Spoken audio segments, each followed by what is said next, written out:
नमो लोए सब ठाकुरम ऐसो पंचन मुखारो सब पावकना सरो मंगलानंच सवे सिंह पढ़मं हवै मंगलम्।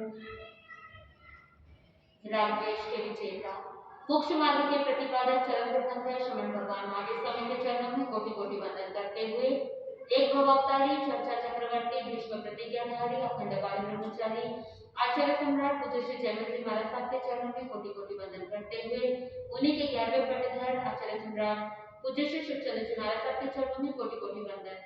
जय गच्छाधिपति व्याख्यान वाचस्पति उग्र विहारी वचन सिद्ध सागर 12वें पटधर आचार्य प्रोश्री शिवचंद्र जी महाराज साहब घोर तपस्वी उपाध्याय प्रोश्री गुणचंद्र जी महाराज साहब मेरा अनंत आस्था के आयाम मम जीवन उद्धारक परम पूज्य गुरुदेव डॉक्टर श्री पदम चंद्र जी महाराज साहब के चरणों में कोटि कोटि वंदन करते हुए सभी गुरु भगवंतों के चरणों में वंदन करते हैं। गुरुदेव श्री क्या कैसे आप दो। आज का हमारा विषय है पेरेंटिंग, यानी हर एक व्यक्ति को अपने बच्चों की परवरिश कैसी करनी चाहिए। हम आपसे ये पूछना चाहेंगे कि परवरिश कैसी होनी चाहिए, कैसी होनी चाहिए? अच्छी, संस्कारी और विवेक संस्कार, विनय विवेक संस्कार ये सब होने चाहिए। और कैसी होनी चाहिए परवरिश? आदर होना चाहिए, एक दूसरे के प्रति रेस्पेक्ट की भावना होनी चाहिए और प्रेम भाव। और पहले आपसे सुन लेते हैं फिर हम बताएंगे। और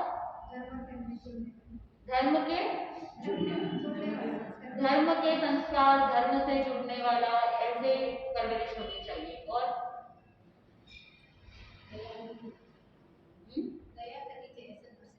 दया भाव होना चाहिए, ऐसी परवरिश, अंदर ऐसे संस्कार।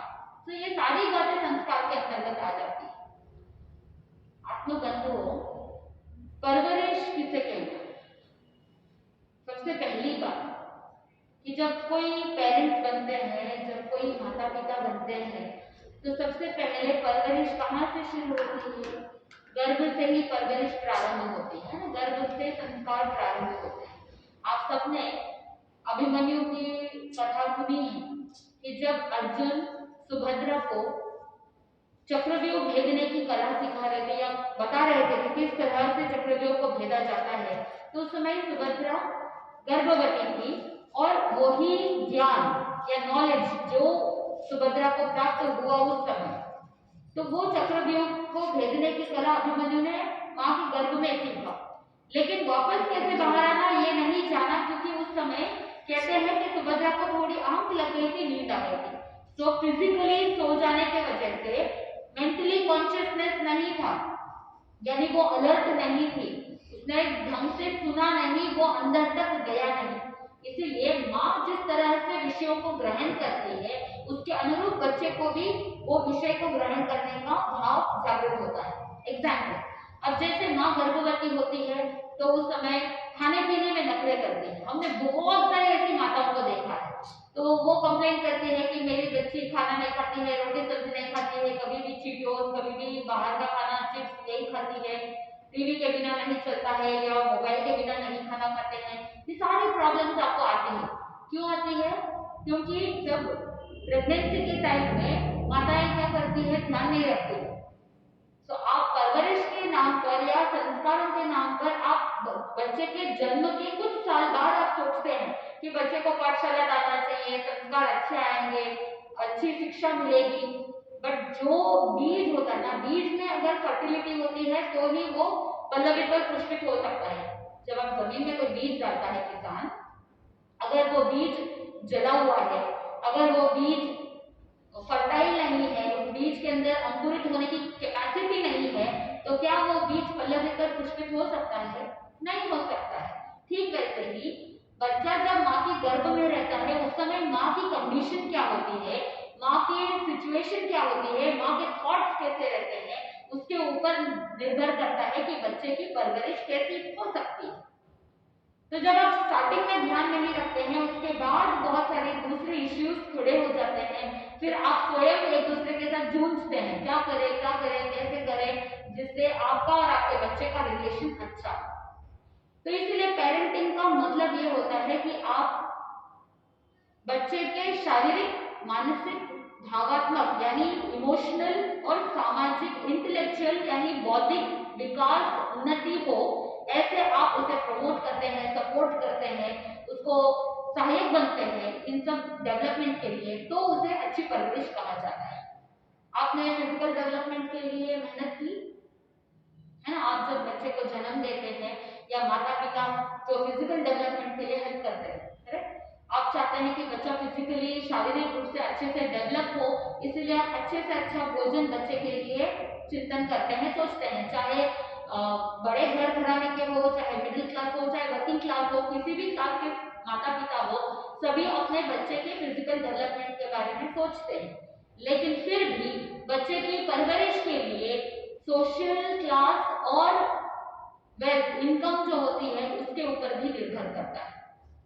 कुछ रिसर्च हुए हैं, उसके दौरान बताया गया है कि जो व्यक्ति का इनकम होता है उसके अनुरूप भी बच्चे की स्कूलिंग, बच्चा किस कम्युनिटी में रहता है, बच्चे का ओवरऑल डेवलपमेंट किस तरह का होता है, उसके ऊपर भी उसका प्रभाव पड़ता है।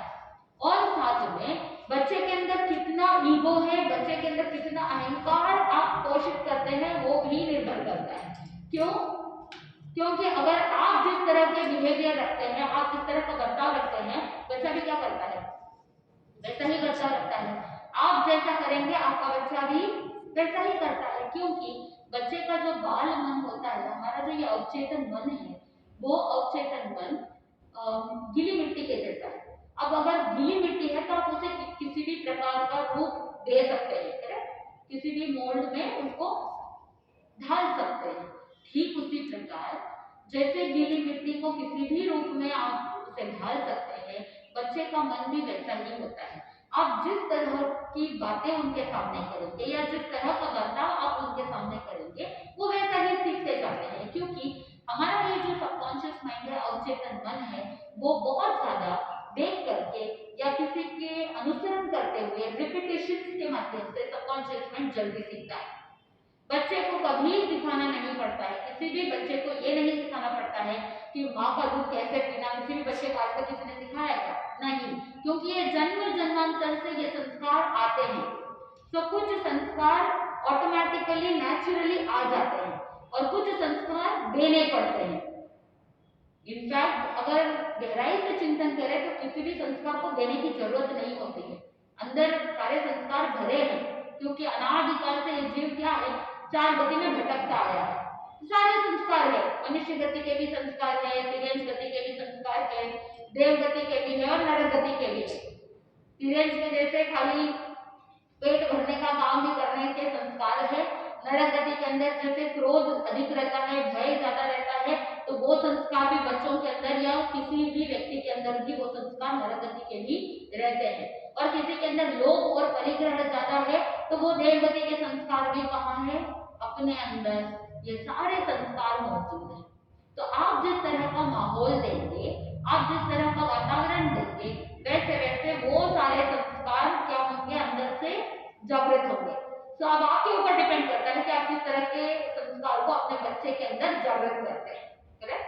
तो एक डेवलपमेंटल साइकोलॉजिस्ट डायना बॉम्ब्रिंग, उसने 4 प्रकार के पेरेंटिंग स्टाइल को बताया है, तो उनका रिसर्च है।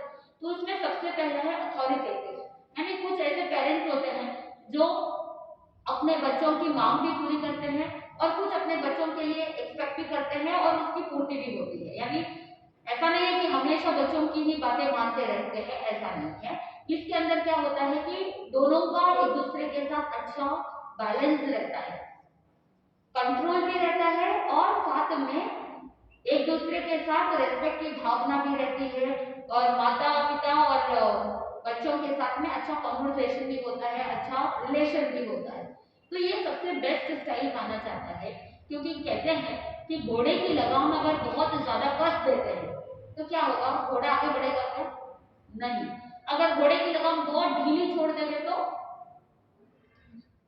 तो क्या आप अपने गंतव्य स्थान तक पहुंच सकते? नहीं पहुंच सकते। तो अगर यात्रा अच्छी होनी है तो लगाम बहुत ज्यादा भी नहीं कसना और बहुत ज्यादा ढीली भी नहीं छोड़ना। ठीक वैसे ही बच्चों की परवरिश के अंदर भी ये बात लागू होती है कि आप बहुत बार क्या होता है बचपन में बहुत कंट्रोल करते हैं।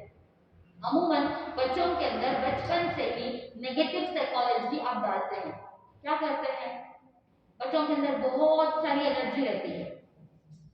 वो क्या करेंगे, पेपर को फाड़ेंगे, बर्तन को गिराएंगे, इधर से उधर लॉइटर करेंगे और जो भी खिलौने वगैरह होते हैं उनको बिखेर बिखेर करके रखते हैं, है ना।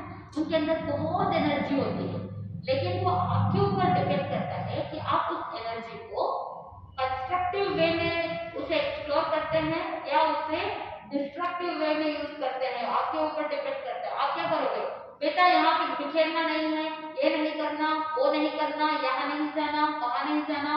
और बचपन में ही आप काम कर रहे होते हैं और उस समय अगर बच्चा कहीं अंधेरे में जा रहा है, वो वहां जाएगा, गिरेगा, आपका काम बढ़ेगा, तो आप अपना काम कम करने के लिए आप क्या करोगे, डराओगे, बेटा वहां नहीं जाना, वहां क्या है, कोई बोलेगा हाउ है, कोई बोलेगा काली बाबा है। आप क्या करोगे, बचपन से ही मन में भय डालोगे, डर डालोगे, है ना। तो अंदर बचपन से आपने नेगेटिव साइकोलॉजी अंदर डाल दिया।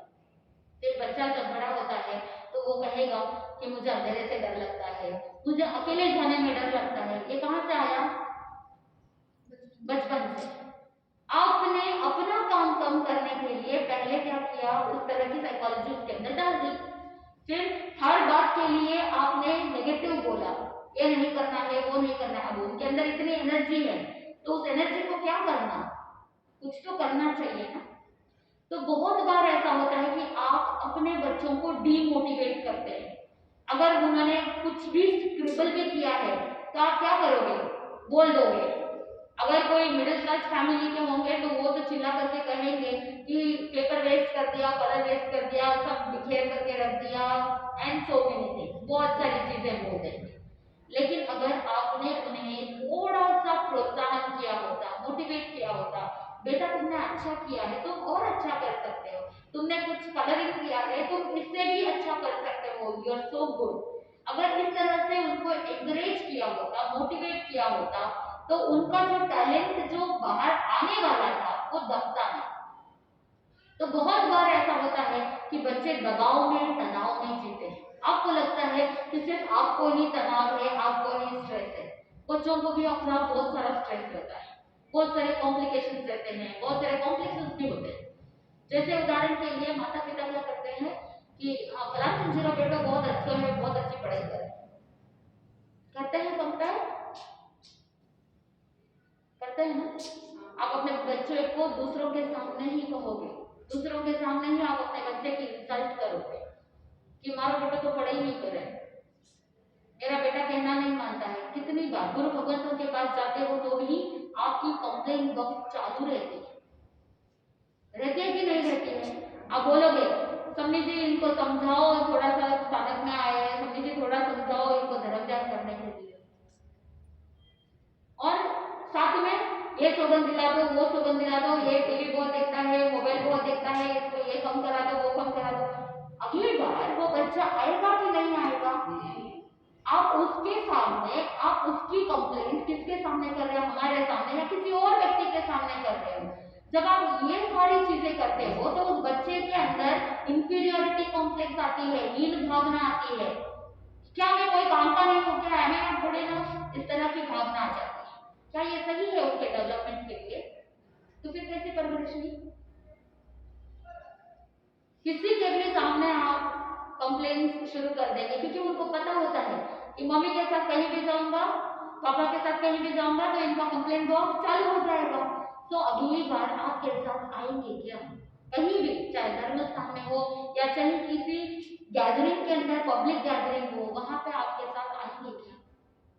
आपको सोचना चाहिए। बहुत सारे पेरेंट्स के अंदर ये आदत रहती है।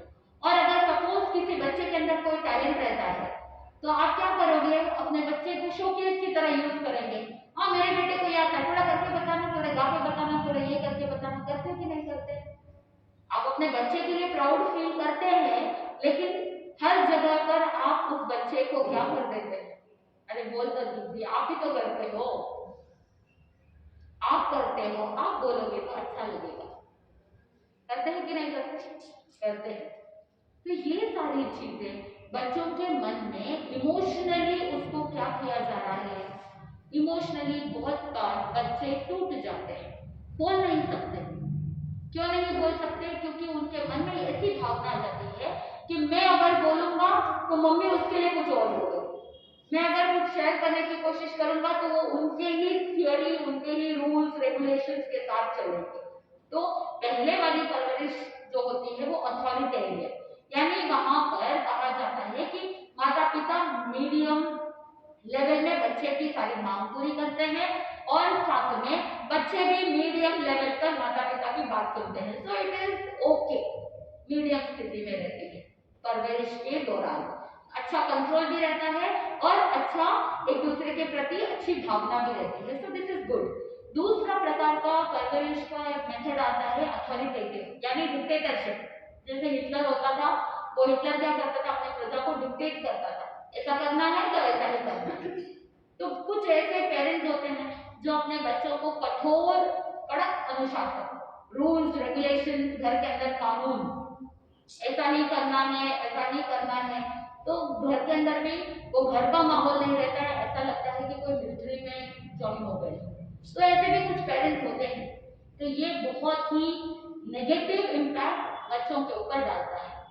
तो ऐसे जो पेरेंट्स होते हैं, ऐसा जो घर के अंदर माहौल रहता है, कभी अगर घर के अंदर बच्चे ने रूल या कानून या जो भी नियम तोड़ दिया तो उनको बिना कारण भी पनिशमेंट मिल जाती है।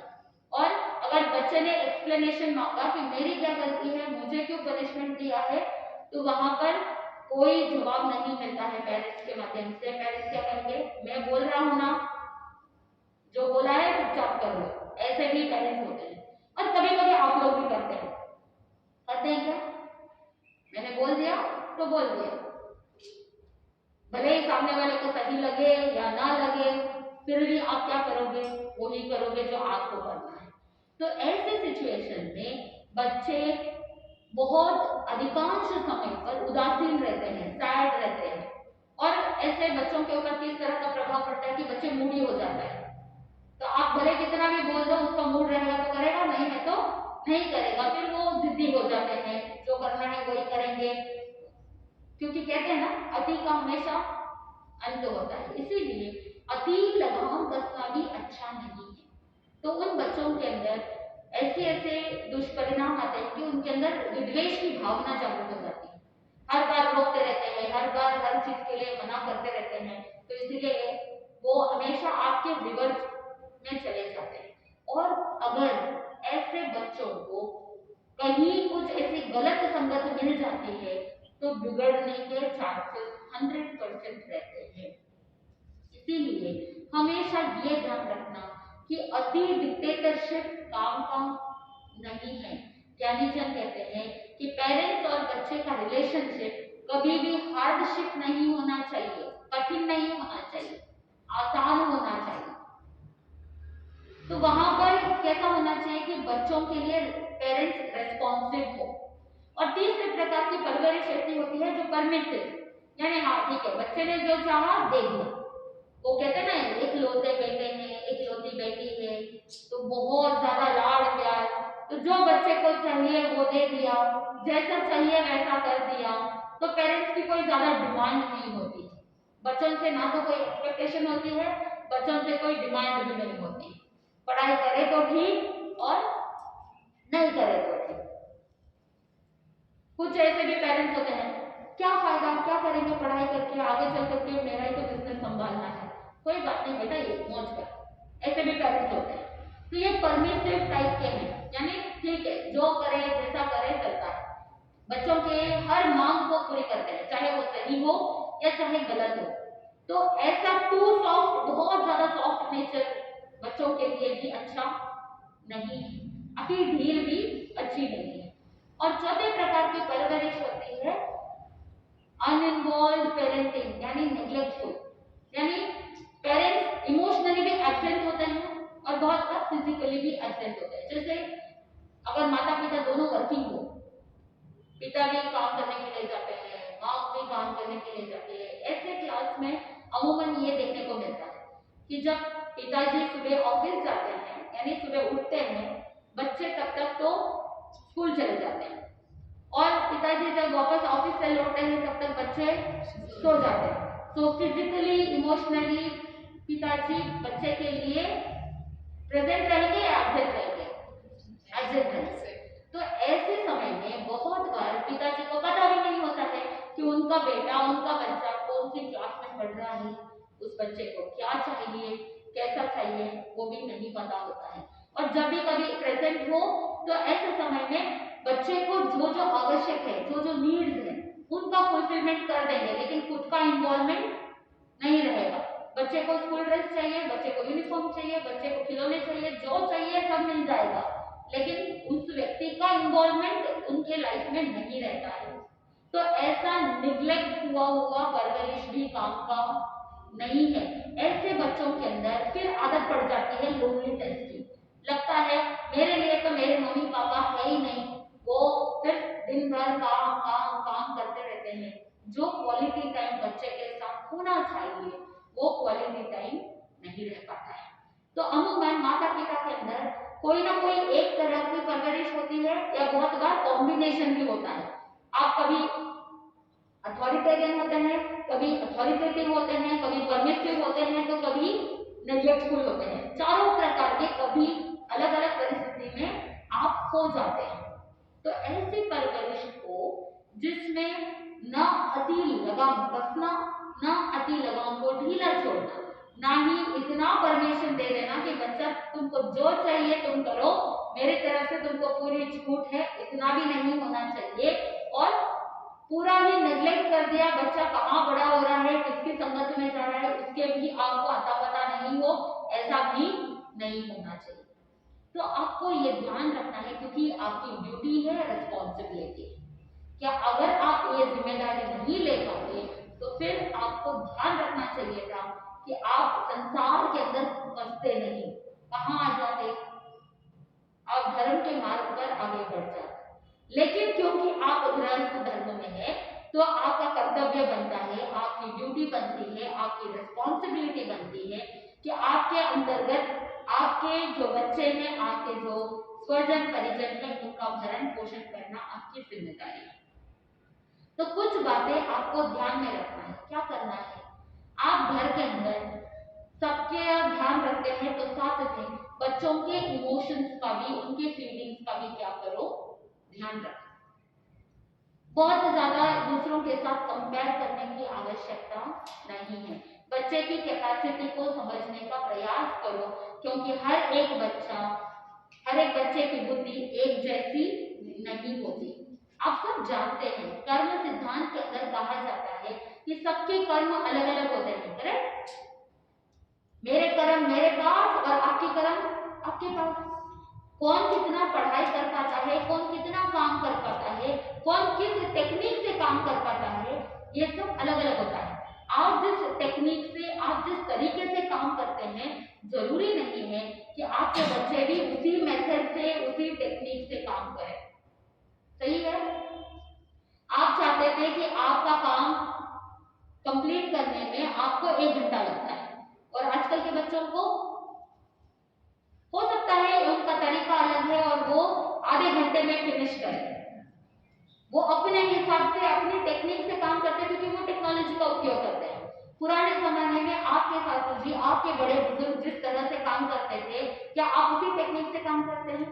एग्जाम्पल, जैसे आप ठंडी का मौसम होता है तो आप क्या करते हैं, बढ़िया बनाते हैं। तो पुराने जमाने में क्या करते थे, हाथ से करते थे।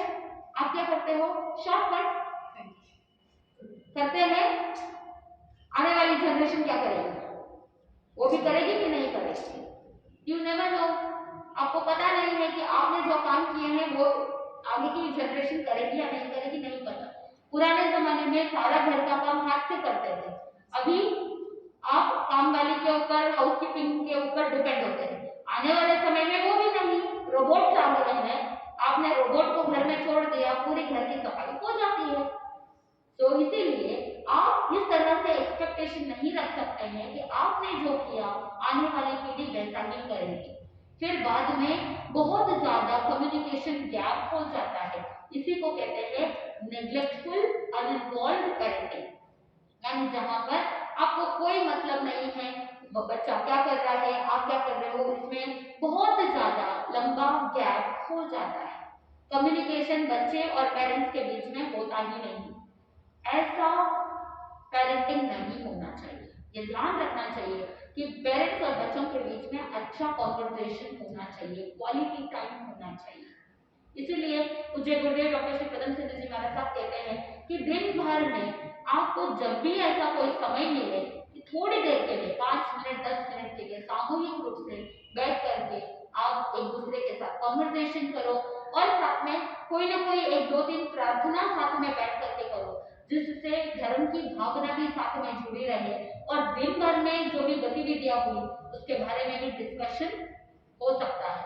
नहीं तो क्या होगा, वो उनके हाल में रहते हैं, आप आपके हाल में रहते हैं, क्योंकि आज के जमाने में बच्चे स्कूल जाते हैं, कॉलेज जाते हैं, कॉलेज से आने के बाद ट्यूशन जाते हैं, कोचिंग करते हैं, फिर बाद में खाना पीना, फिर वो उनके मोबाइल स्क्रीन टाइम, फिर सो जाते हैं।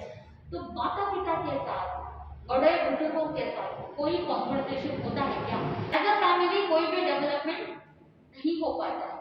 इसीलिए बचपन से ही आपको ध्यान रखना है कि आप इस तरह के संस्कार डालो कि घर के अंदर फैमिली टाइम होना चाहिए। दिन भर में भले ही 5 मिनट या 10 मिनट आपको वो फैमिली टाइम रखना है। दूसरी बात आपको ये ध्यान रखना है कि आपके वचनों का आपके ऊपर कंट्रोल होना चाहिए। आप किस तरह के शब्दों का प्रयोग कर रहे हैं, आप किस तरह की बातें बोल रहे हैं, वो भी बहुत महत्वपूर्ण है। क्यों? क्योंकि आपकी बातें बच्चा सुन रहा है। और साथ में ये भी ध्यान रखना है कि बच्चों के सामने घर के जितने भी बड़े बुजुर्ग हो या माता पिता हो, आपस में लड़ाई करनी चाहिए क्या?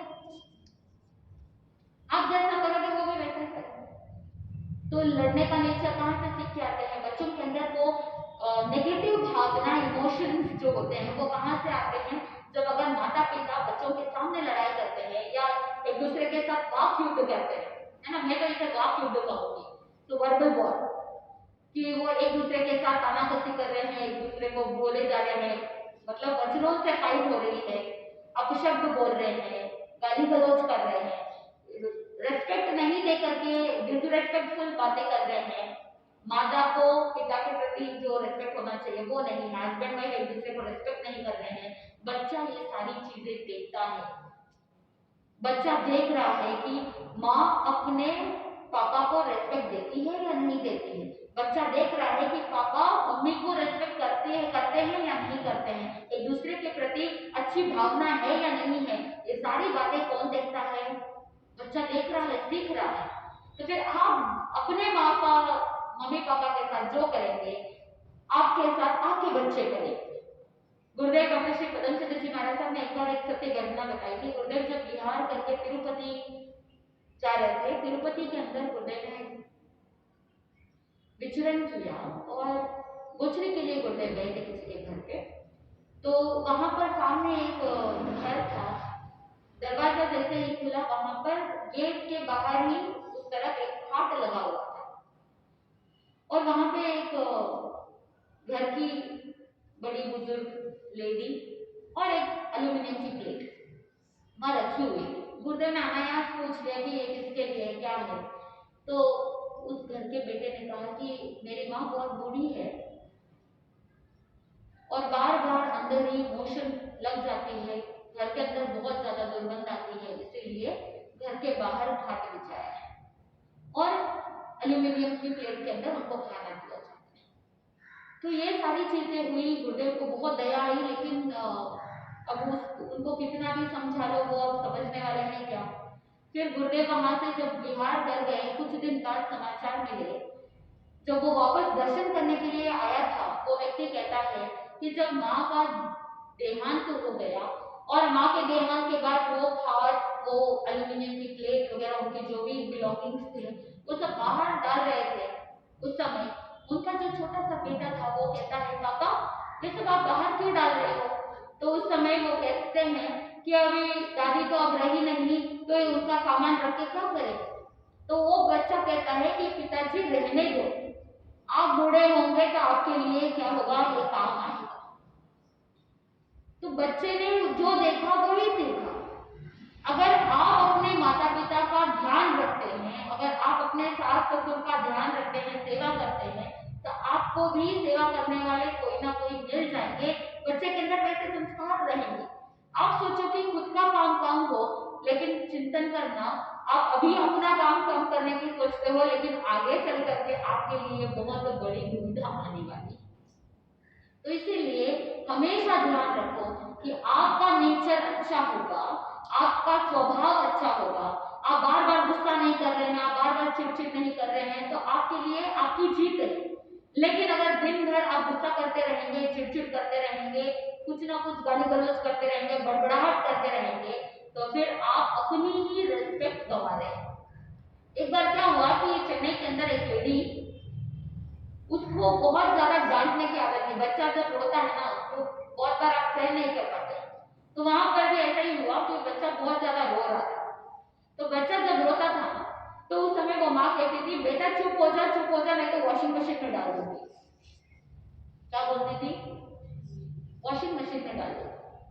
अब ये सारी बात उस छोटे से बच्चे की एक और बड़ी बहन, यानी 7-8 साल की बच्ची होगी, तो बच्ची भी सुन रही थी माँ क्या बोल रही है।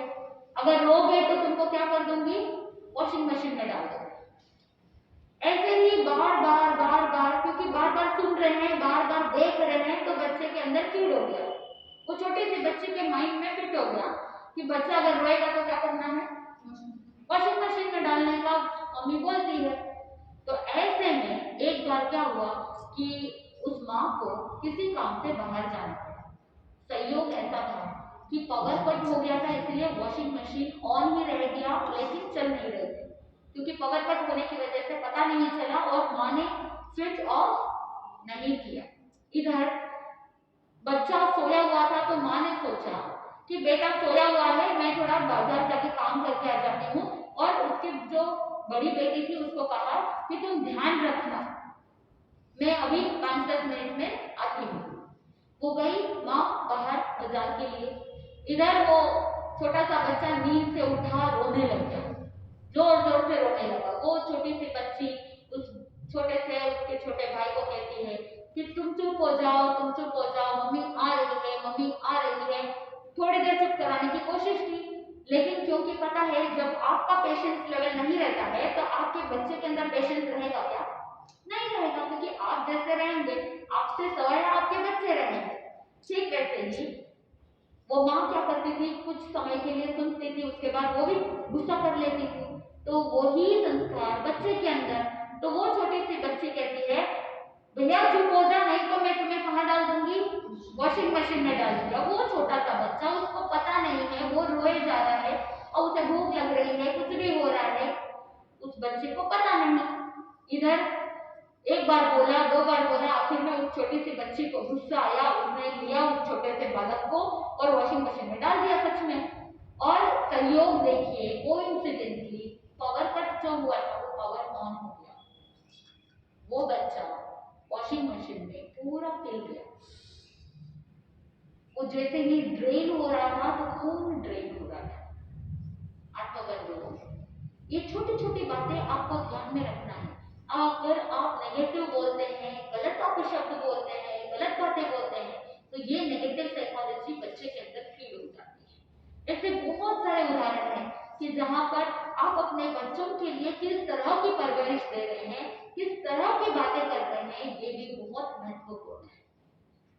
बहुत बार ऐसा होता है कि आप बाजार जाते हैं और आपका बच्चा जिद करता है कि नहीं करता है, मुझे ये चीज चाहिए, आप क्या करोगे?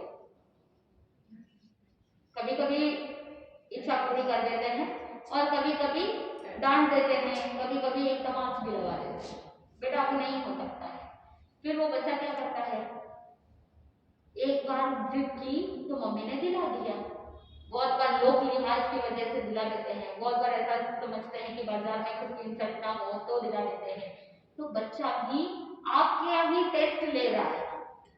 फिर आपको पहले से ही अपनी भावनाओं को व्यवस्थित रखना है। अगर आप उनको अपने लूप होल्स डिस्प्ले करेंगे तो वो बच्चा भी आपके लूप होल्स का फायदा उठाता है। तो फिर बच्चा सोचता है कि अभी मैंने जिद की इसीलिए मुझे वो मिल गया। घर के अंदर भी मेहमान आते हैं तो बच्चे क्या करते हैं, पहले आपने बहुत अति रोक टोक किया, इसलिए मैं कह रही थी कि बहुत ज्यादा कड़क रूल्स रेगुलेशन नहीं होने चाहिए, मध्यम स्थिति में होना चाहिए। ऐसा भी नहीं कि एक भी नियम नहीं होना चाहिए, कुछ रूल्स रेगुलेशन होने चाहिए, लेकिन कठोर कड़क नहीं होना चाहिए। तो वहां आप क्या करते हो, घर में मेहमान आते हैं तब तो आप कुछ बोलेंगे नहीं, तो बच्चा क्या करता है, पूरा फायदा उठाता है कि उनके सामने आप कुछ बोलेंगे नहीं तो वो अपनी सारी इच्छाओं की पूर्ति करता है। अगर पहले से ही व्यवस्थित चलते तो मेहमान के सामने, गेस्ट के सामने आपको शर्मिंदगी महसूस नहीं होती। ये सारी चीजें पहले स्वयं को संस्कारित होना पड़ेगा। लोग कहते हैं बच्चों को संस्कारित होना है, बच्चों को संस्कारित होना है, हम कहते हैं माता पिता को संस्कारित होना है। क्योंकि भगवान महावीर स्वामी कहते हैं कि जब तक एक जीव, एक साधक संस्कारित नहीं होता तब तक आत्मा अपनी मंजिल तक नहीं पहुंच पाता है।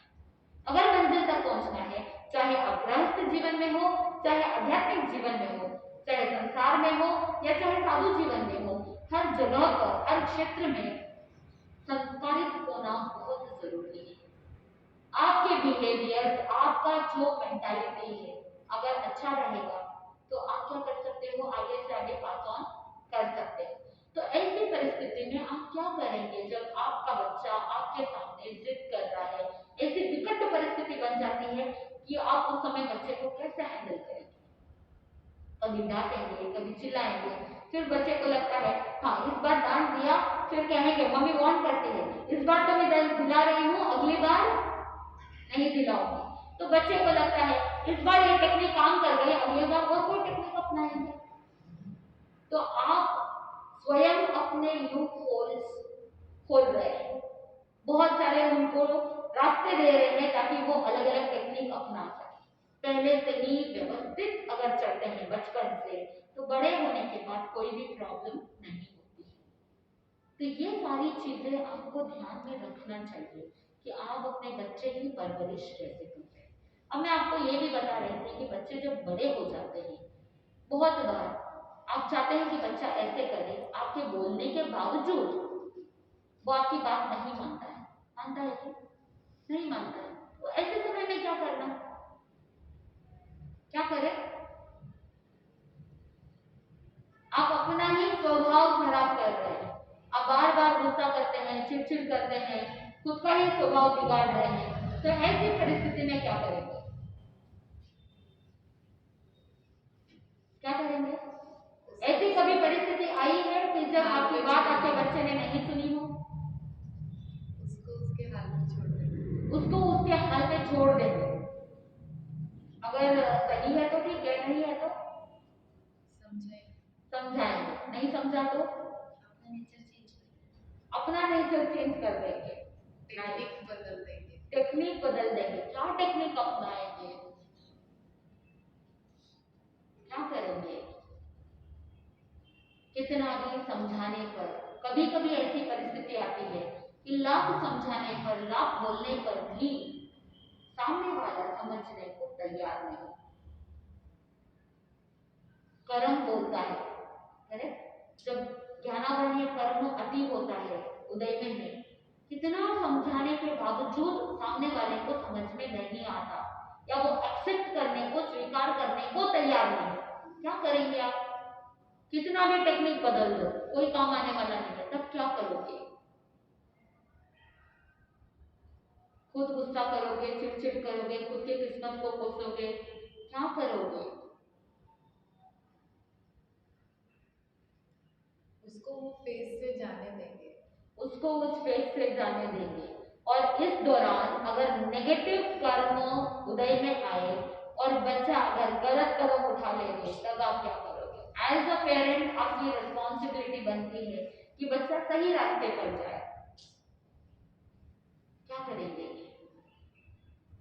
अगर आपके 2-3 बच्चे हो और एक बच्चे के साथ थोड़ा सा लगाव ज्यादा हो और एक के साथ कम हो, तब भी आपके लिए एक बहुत बड़ा चैलेंज है कि एक बच्चे को लगता है कि मुझे मम्मी कम प्यार करती है, दूसरे बच्चे को लगता है कि मुझे कम अटेंशन दिया जा रहा है, या बहुत बार ऐसा होता है कि भाई बहन के बीच में, भाई भाई के बीच में कंपैरिजन होता है। तो ऐसे समय में भी आप क्या करोगे? हमारे पास एक बार बैंगलोर के अंदर एक पेरेंट्स आए थे, एक कपल अपने बच्चे को लेकर के आए थे। कह रहे थे कि परफॉर्मेंस स्कूल के अंदर बहुत अच्छा था, पहले बहुत अच्छा पढ़ाई कर रहा था, लेकिन कुछ 2-3 साल से पढ़ाई में कमजोर हो गया है, परफॉर्मेंस कम हो गई है। इसके पीछे कारण समझ में नहीं आया। बहुत ब्रिलियंट स्टूडेंट था, लेकिन क्लास के अंदर भी मंद मंद रहता है, समझ में नहीं आ रहा था पेरेंट्स को क्या करना। तो एक शिविर के दौरान, वो शिविर के बाद हमारे पास आए थे, वो पूछने लगे समनी जी क्या करें। हमने सारी बात पेरेंट्स से अलग बात कर ली थी, और उसके बाद पेरेंट्स को मैंने बाहर भेज दिया और बच्चे को बुलाया। बच्चे को पूछा कि तुम आराम से मुझे बोल सकते हो, तुम्हारी बात पूरी कॉन्फिडेंशियल रहेगी, तुम्हारे पेरेंट्स को भी मैं नहीं बोलूंगी, तुमने क्या मेरे साथ शेयर किया है, तुम आराम से बिल्कुल आराम से बोल सकते हो जो बोलना है। उस समय उस बच्चे ने कहा कि पहले मम्मी पापा मुझसे बहुत प्यार करते थे, लेकिन जब से मेरी छोटी बहन आई है उसके बाद पिताजी पहले मुझे प्यार से मेरे नाम से बुलाते थे, और मेरी बहन के आने के बाद मेरे नाम को तरोड़ मरोड़ के बोलते हैं। What is the issue? Issue सिर्फ इतना है कि उसका नाम, जैसे आप प्यार से बोलते हैं ना, आधा अधूरा नाम बोलते हैं, तो कभी कभी वो नाम अजीब रहता है, इंसल्टिंग रहता है दूसरों के सामने। तो आपको नहीं पता, आप अपने लाड़ प्यार में आप ऐसा नाम बोल रहे हैं, लेकिन बच्चे के ऊपर उसकी क्या इफेक्ट हो रहा है ये पता नहीं है आपको। वो बच्चा कहता है कि पापा मुझे पहले अच्छे से बुलाते थे, बहन के आने के बाद पापा मेरा नाम तरोड़ मरोड़ के बोल रहे हैं, जो मुझे अच्छा नहीं लगता है। पापा मुझसे प्यार नहीं करते हैं, इसीलिए ऐसा बोल रहे हैं। ये किसकी साइकोलॉजी बनी, किसकी धारणा है? ये बच्चे की। हालांकि पिताजी के मन में ऐसी भावना नहीं रहेगी, लेकिन बच्चे के मन में तो आ गया है। पिताजी को नहीं पता ये क्या बात है जिसकी वजह से वो अपने स्कूल के अंदर अच्छे से परफॉर्म नहीं कर पा रहा है। तो ऐसे में जब बच्चे को पूछा कि अगर पिताजी तुम्हें वापस पहले जैसे बुलाते थे वैसा बुलाने लग जाए तब तो तुम्हें ठीक रहेगा? उसने कहा जैसा पहले प्यार करते थे, पहले जैसे बुलाते थे वैसा बुलाएंगे तो मैं भी अच्छे से रह सकता हूँ। फिर मैंने कहा तुम्हारा प्रॉब्लम सॉल्व हो जाएगा, तुम चिंता मत करो। फिर पेरेंट्स को बुलाया, उनको कहा कि आप थोड़ा सा ध्यान रखो, बच्चे के मन में नेगेटिव इमोशंस डेवलप हो रहे हैं, तो आप थोड़ा सा विवेक रखना कि आप दोनों बच्चों के बीच में तालमेल बना के रखो। दोनों बच्चों को जिस तरह से प्रेम से बुलाना है बुलाओ, लेकिन जो सामने वाले को बच्चे को हर्ट होता हो ऐसे शब्द ना बोलो। ये रेक्टिफिकेशन होने के बाद वो बच्चा आज अच्छे से पढ़ाई कर रहा है, फिर से उसका परफॉर्मेंस अच्छा हो गया है। ये आइडेंटिफाई कौन करेगा? बहुत बार माता पिता को पता नहीं चलता है, वो आइडेंटिफाई नहीं कर पाते हैं, पता नहीं लगा पाते हैं कि बच्चे किन तरह के इमोशन से गुजर रहे हैं। तो आप सबके लिए बहुत बड़ा चैलेंज है पेरेंटिंग। परवरिश करना कोई आसान काम है क्या? नहीं है, क्योंकि सिर्फ घर का वातावरण नहीं, बाहर उतना कंपटीशन है, बाहर उतना स्कूल का वातावरण अलग ढंग से रहता है, हर जगह पर कॉम्पिटिटिव वर्ल्ड है, सोशल लाइफ है। तो आपके लिए पेरेंटिंग एक चैलेंज भी हो सकता है, टास्क भी हो सकता है, लेकिन संभाव पूर्वक व्यवस्थित तरीके से चलना है, और साथ में अंदर से पॉजिटिव इमोशंस, खुद की एनर्जी पॉजिटिव सबसे पहले रखनी है। अगर आपकी एनर्जी नेगेटिव रहेगी, आपकी सोच नेगेटिव रहेगी, तो आप अपने बच्चों को क्या पॉजिटिव एनर्जी देंगे? दे सकेंगे क्या? अगर आप अपने ही पीड़ा में जूझ रहे हैं तो क्या आप अपने बच्चों का ध्यान रख सकते? नहीं रख सकते। तो अगर बच्चों का ध्यान रखना है, बच्चों को अच्छी परवरिश देना है, तो पहले खुद को पॉजिटिव रहना पड़ेगा, पहले खुद के स्वभाव को अच्छे से रखना पड़ेगा। नहीं तो आप जैसा कर रहे हैं, आप वैसी की वैसी तैयारी अपने बच्चों के लिए रख रहे हैं। आप जैसे रहेंगे आपके बच्चे आपके लिए वैसा ही, वो कहते हैं ना टिट फॉर टैट, वैसा हो जाता है। तो बहुत अच्छे से ध्यान रखते हुए आगे बढ़ेंगे तो आप अपने बच्चों की अच्छी परवरिश कर पाएंगे। अच्छी परवरिश होगी तो आपका बुढ़ापा भी सुरक्षित रहेगा। सबसे पहली बात कि हमेशा ये मेंटालिटी रखना कि चाहे बच्चे आपका ध्यान रखे या ना रखे, बच्चे आपकी सेवा करे या ना रखे, लेकिन आप खुद सबसे पहले इंडिपेंडेंट रहे। ये मेंटालिटी मत रखो कि बच्चा 60 साल की उम्र हो गई है, अब बूढ़े हो गए हैं, अब रिटायर होने का टाइम आ गया है। ये जो मन से आप बूढ़े होने चालू करते हैं ना, वो नहीं होना चाहिए, क्योंकि व्यक्ति शरीर से कभी बूढ़ा नहीं होता, व्यक्ति क्या होता है, मन से बूढ़ा होता है। तो इसलिए सबसे पहले ये सारी साइकोलॉजी निकाल दो कि बहू आ गई तो अब मेरा रिटायरमेंट का टाइम आ गया है, तो आप क्या करते हो, धीरे धीरे काम करना छोड़ देते हो। जब मशीन काम नहीं करती है तो मशीन क्या हो जाती है, मशीन जम लग जाती है, मशीन जम जाती है, जाम हो जाता है। ठीक वैसे ही अगर ये शरीर भी क्या है, एक मशीन है, ये जब तक चलती रहे, काम करते रहे, एक्सरसाइज होती रहती है, तो मसल्स को, मांसपेशियों को भी ताकत मिलती रहती है। अगर काम नहीं करते हैं, ऐसे ही छोड़ देते हैं, तो मसल्स भी वीक होने लग जाते हैं। तो इसीलिए कभी शरीर थकता नहीं है, मन से इंसान थकता है। तो ये सारी चीजें अगर आप ध्यान रखेंगे, थिंकिंग पॉजिटिव रखेंगे, तो आपका जीवन भी अच्छा होगा, आपकी परवरिश अच्छी होगी, आप संस्कारित होंगे, तो आपके बच्चे भी संस्कारित होंगे। तो ये आपके ऊपर डिपेंड करता है कि आपके बच्चों को परवरिश कैसे देते हैं। तो जब बोल बोल के आपको फायदा नहीं हो रहा है, तो आपको ध्यान के माध्यम से पॉजिटिव वाइब्रेशन अपने बच्चे तक पहुंचा सकते हैं। ये कला हम शांति सेशन में सिखाएंगे। इन 5 दिनों में जब भी कभी अवसर हो, एक सेशन ऐसा लेंगे जिसके माध्यम से आप अपने परिवार के लिए, अपने बच्चों के लिए पॉजिटिव वाइब्स भेज सकते हैं, positive vibration, positive energy, positive thoughts भेजेंगे। तो जो काम बोल बोल करके नहीं हो रहा है, हमने ऐसे बहुत सारे एक्सपेरिमेंट किए हैं। गुरु कृपा से पूज्य गुरुदेव डॉक्टर श्री पदमचंद्र जी महाराज साहब ने ऐसे बहुत सारी टेक्निक हमको सिखाई है। यहाँ तक कि मेडिटेशन के थ्रू रिलेशनशिप इंप्रूव हो सकते हैं, मेडिटेशन के थ्रू डिवोर्स केसेस भी सॉल्व हुए हैं। लेकिन खुद के अंदर वो इच्छा शक्ति होनी चाहिए कि मैं अपने इश्यूज को, अपने प्रॉब्लम्स को सॉल्व करूं।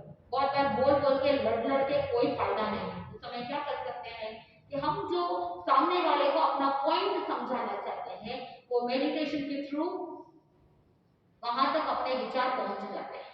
आपको पता है हमारे मनोवर्गना के पुद्गल हम जहां चाहे वहां पहुंचा सकते हैं कि नहीं पहुंचा सकते हैं। आगम साक्षी है कि जब 9 ग्रेवियक और 5 चमंदर विमान के देव होते हैं, वो वैक्रिय शक्ति को फोड़ करके, वैक्रिय लब्धि फोड़ करके तीर्थंकर भगवंतों की सेवा में नहीं आते हैं। लेकिन जब भी स्वाध्याय करते हुए कोई जिज्ञासा हो, तो उस समय वो अपने मनोवर्गना के पुद्गलों को तीर्थंकर भगवंतों की सेवा में भेजते हैं और मनोवर्गना के पुद्गलों से अपने शंका का समाधान प्राप्त कर लेते हैं। तीर्थंकर भगवान पुनः मनोवर्गना के पुद्गलों से ही वापस उसका उत्तर दे देते हैं। तो क्या हम अपने मनोवर्गना के पुद्गलों के माध्यम से, हम अपने थॉट पैटर्न से, अपने वाइब्रेशन से सामने वाले को हमारे थॉट्स, हमारे विचार पहुंचा सकते हैं? कर सकते हैं कि नहीं कर सकते? कर सकते हैं। तो आपको टेक्निक आनी चाहिए। आगम के अंदर ऐसी बहुत सारी टेक्निक्स है। जैसे जैसे आप इन सब टेक्निक्स को जानेंगे, आपका लाइफ, आपका जीवन अच्छा होगा। तो आप सब सुबह 7 से 8 के शिविर में रेगुलर आते रहें। शाम के सेशन में भी आप गृहस्थ जीवन में रहते हुए जो तनाव होता है, उस तनाव को कैसे रिलीज कर सकते हो। आधे घंटे का मेडिटेशन रहेगा, कुछ टिप्स भी आपको मिलते रहेंगे ताकि आप अपने गृहस्थ जीवन में रहते हुए भी तनाव मुक्त होकर के कैसे जीवन यापन करना, एनर्जी को कैसे बरकरार रखना, ये सारे टेक्निक्स आप सीखेंगे तो आनंद की प्राप्ति होगी। आज का ये सेशन कैसा लगा? बहुत अच्छा।